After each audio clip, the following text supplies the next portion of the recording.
After transforming an entire plains village a year ago, I always wondered, what would the perfect village look like in all the other biomes? And well, there is a lot to choose from, but in this video, my goal is to transform this normal-looking taiga village into a place that is truly unique and awesome. So, as you know by now, every great transformation starts with a great seed, and I can confidently tell you, this one of the best seeds ever. Not only it has more than 20 structures, it also has this absolutely beautiful coastline and a lake. And besides, it was an absolute pain to find. But even this seed wasn't perfect, so I had to paste more of the houses in, you know, to save some time later on. And of course, every great builder should have a plan, and I'm the visionary, and here's my sketch. I know, it's looking a bit rough, but bear with me, okay? So my first plan was to build a marketplace, because it's in the center of the village, so that would make sense to me. And starting off with a bunch of terraforming, and I know it would take much less time with a bunch of tools, which, by the way, I know how to use now, but I just love terraforming by hand. I find it weirdly calming. So once I finished off the cliff supporting the future church, I made a small dirt road going to the center well, which, by the way, gave me so much trouble, it was kind of embarrassing to admit that, especially at that right part. As for market stall designs, I actually really didn't want to make anything I have already made before. That meant coming up with something new. So I decided to redesign this shack cover thing from the village into a cute market stall, and I think I'm really proud of this design. The edge of the market also needed some work, so I added a reinforced wall and a cozy slopey entrance on the right side of the market. And from all possible market stall designs, fishing shop is one of my absolute favorite. I mean, who can resist these cute barrels with water, especially with some signs on top of it? I mean, who can resist that? Well, he definitely can't. So is this villager. I'm telling you, my decision to leave all the villagers here was the best thing ever. Anyway, making diagonal market stalls is my least favorite things to do, but unfortunately that was the only way to make the marketplace resemble a circle, and that was just too good to pass. After slightly changing and customizing our already existing market stall designs, I just couldn't resist but make a small pond right behind the marketplace. You would be surprised how much contrast and detail these little ponds can add to your environment. I also added different greenery and a few lampposts to fill out the rest of the space. As for the market stalls, we now have John's armor, a cute mystic shop, and an adorable plant shop. Which one is your favorite? Please let me know in the comments. But there were still a few empty spots left, so I made a small supply cart that would move the goods to the market, and a food stall for our food shop, alongside with a custom tree and even smaller cart. Wait, before we continue, let me share this one tip for building villages. It's a block palette, okay? And here's an example of my last village with a cohesive block palette and with a random block palette. Let me know which one you like more. And for this transformation, I'll try to stick to these exact blocks. Well, for the most part. And with that out of the way, we can finally start building our first actual build, the main church, okay? And not gonna lie, this is one of the few buildings at the village that I didn't build on the spot because nothing really changed since my last village transformation. Churches are still way too hard for me. But I love the way this one turned out. I feel like I did manage to make this one look different, but still resemble that original Minecraft design. And of course I had to build a graveyard, and last time I called it a cemetery, and I got absolutely roasted in the comments. But all the details on this one turned out so cozy. I even added a few old graveyard stones with flower pot and a small vegetable garden in the corner. And it looks like this iron golem loves the new church. And the next build of the transformation is a cozy weaponsmith house. It was only the second house of the series, and things have already nearly gone wrong. Can you see it? Well, you will have some time to think about it while I'm terraforming this cliff to make space for a little garden and simultaneously rebuilding this adorable one-bedroom house, okay? And not gonna lie, the garden was the vibe, so I decided to make a small field right here in the middle of the village. And trust me, just like with little ponds, this is such a nice detail that you must have in every village. And look who got trapped. Anyway, the golem is not the only one with questionable intelligence here. I managed to forget to build a forge. Imagine a weaponsmith house with no forge. Like, how? Better late than never, I guess. And while that area looks so cute, but as you know by now, I'm physically incapable building the same spot for longer than, well, 2 hours. So let's go transform this Fletcher house. And since this is my second Fletcher house, this time I decided to opt it for the tower to be on the left to, well, not to repeat myself. And this whole theme of trying to make things look different is definitely gonna be a reappearing problem, but I feel like every single house I've made for this village is definitely unique and very different from my previous designs. And target practice and some logs is definitely a must. Another day of building, and today's victim of my transformation is a leather worker house. As you can see, I wasn't really shy about moving houses around a little bit and even lift the terrain for extra elevation. Anyway, but for this specialized house, I wanted to go all out on the details, so that's why I've built these small tanning basins that would be used to soak leather before starting a long tanning process required to make even the most simple leather armor. And by the way, my new obsession is colored signs, okay? You will see them everywhere in the village, and they're just such a great way to add purpose and detail to your builds. For example, they can indicate ownership, show the price of an item, or even explain purpose of how something should be used. And I felt kinda bad for our golem friends having no actual names, so guys, meet Terminator and Friend. But before I abandoned this area, I just had to transform this small house, and this lucky villager would have to take care of both chickens and pigs. But in my mind, he's a young farmer who had been saving up for a long time to have his own animals, so he's more than happy to have them. Not gonna lie guys, this area looks even better in person. I love detailing, but this time I put extra effort into them being more intentional, and it's definitely paying off. On day 4 of the building, I finally defined the edges of the village to have a better understanding of how much free space I actually have, and well, I'm glad I did, because turned out I have plenty of space not only for this cozy library, yes, a library with this adorable reading nook at the back of the house, but for a whole lake and a river. And I know, Shera and her endless water features, but it's not even the last one, but they look so good, and there is even a waterfall. And since according to our very precise plan, we have a windmill nearby, it only makes sense to have a bit built somewhere here, and a little sitting area by the lake. And guess what? It's time to go build elsewhere. This time we are working on this cozy spot by the market. And see, this is where things get kind of interesting. So first, I thought I'm gonna make all the villager profession houses just like last time, but then I got an idea of transforming all Spruce Village houses, and that was one of the best decisions I've made. Anyway, since I already love the shape of this house, the thing I was focusing on the most is just adding texture in the roof and in the walls. For example, this combination of tough blocks with some cobblestone, and of course these adorable mossy patches with some mushrooms. And this time you truly can't blame me. That lake was there since the beginning, I just expanded it a bit. See?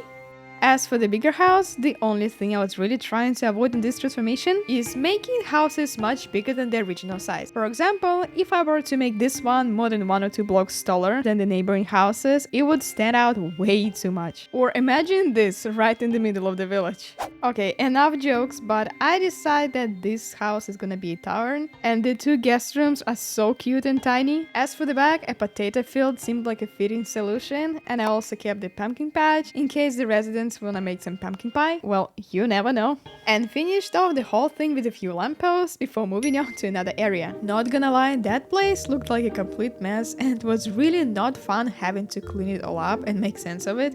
But after deleting some trees, a little bit of terraforming and a few roads, I knew what I was gonna do. That spot was just begging for a mine entrance, especially being right next to the stonemason's house. How perfect is that? And yes, I just have shamelessly reused my own designs, but so can you if you follow me on Instagram, where I share so many cool designs you can use in your survival world. Seriously, you don't want to miss out. And this time I was pretty determined to actually finish this area, starting off with the cartographer house, which got an amazing revamp. I mean guys, look at this design. The little tent is my new obsession, okay? It's one of my new favorite features, and it would only make sense to have some sugarcane on the right to make some extra paper. Well, this stonemason's house is one of those few struggle houses of this transformation. I went through quite a bit of tweaking on this one, but the most time-consuming part was of course details, especially this stone cutter station, all the stone piles, and the mining entrance got this cool looking railway alongside with some other stuff like little rocks, custom spruce trees, and that extra greenery right next to the church. Well, it's been more than a week of building and we're just 50% done, and not gonna lie, at this point I was kinda tired of building houses, so I just had to do do something else, even if it's terraforming. And I know it looks really fast, but it took me 3